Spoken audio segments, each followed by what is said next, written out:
Երևի դիտել եք մայիսի 28-ի պարադը, որքանով է բարոյական բանակն օգտագործել քաղաքացիական պայմանագրի նախընտրական քարոզչության համար։ Չէ, բանակը չի կարելի, էդի չի կարելի,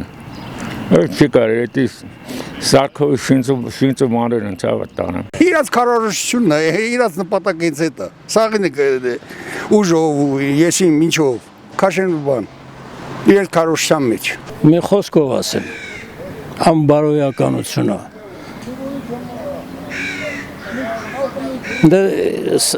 սրանց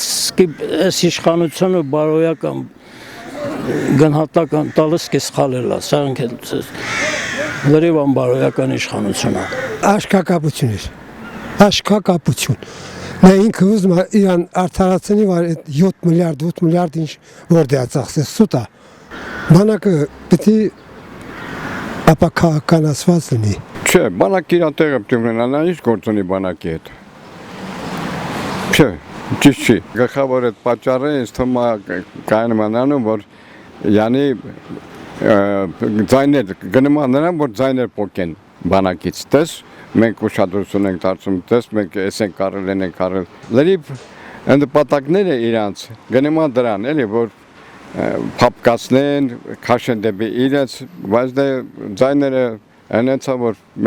ինքը կարել ասած այդքան ձայն չունի։ Բա ինչ էր, քարոզարշավ էր, ինչի համար 8 տարի այդ բանը չեղավ, որ ընտրությունները մոտիկ էր դրա համար, 10,000 ավելացրեցին, ինչ կա շարքել, թքեմ այդ 10,000-ի վրայի, թող մենակ հանգիստ լինի մեր երկիրը։